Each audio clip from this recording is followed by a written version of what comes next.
On the 20th of February 1875, a girl was born in the small village of Cobarcan who would go on to become inextricably linked with Govan and Glasgow. Her role as a social reformer and leading light of the Glasgow rent strikes of 1915 brought her fame, and she's still regarded as a hero of the city more than a century later. This is a story of Mary Barbour. Mary Barbour was a woman before her time. She left a tremendous legacy. I had felt annoyed at the fact that her name wasn't in the history books. She wasn't mentioned in the stories about Red Clydeside. And I thought, why ever not? Mary Barbour's place in the history books dates back to the time in the First World War. People went off to the trenches in order to fight what the politicians no doubt said was going to be a very short war. That led to a very large influx of new residents into Govan, which at the time was almost the industrial powerhouse of the city of Glasgow. It was all private landlords. There was no such thing as council housing. And private landlords, unfortunately, even in those days, very similar to what some of them no doubt do today, decided that this was a good opportunity. By 1915, the landlords, all the private landlords, were pushing the rents up.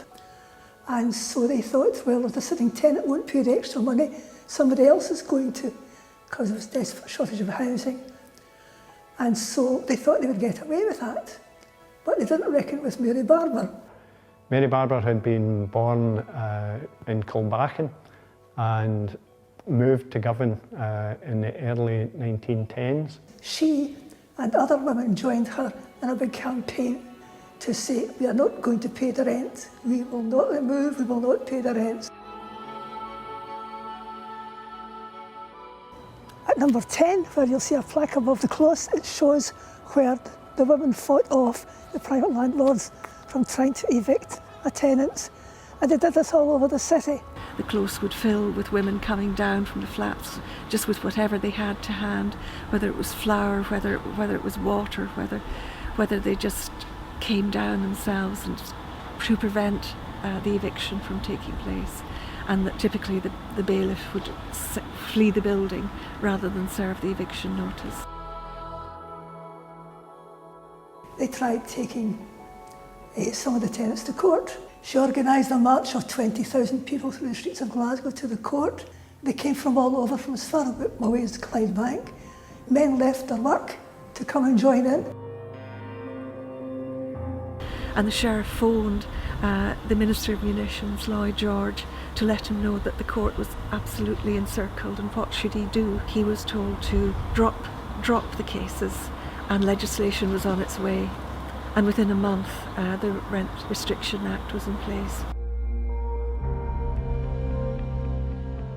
She was a woman of great determination and a strong sense of justice. I wanted a statue or some kind of memorial.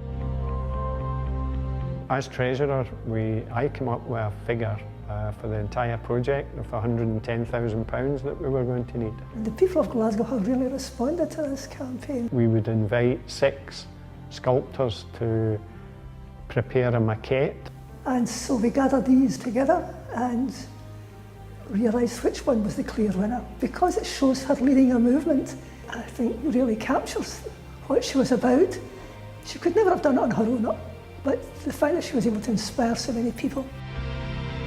Let's face it, there are very few memorials to women here in Scotland, and I think it's about time that we restored the balance. I know that there are many young girls who have come up to me at the schools I visited and said, you know, we didn't know about Mary Barbour, but I would maybe like to be a councillor. How can I be a councillor? The awareness of what one woman with the right motivation and the right support can achieve, I think that's the lasting legacy of Mary Barbour.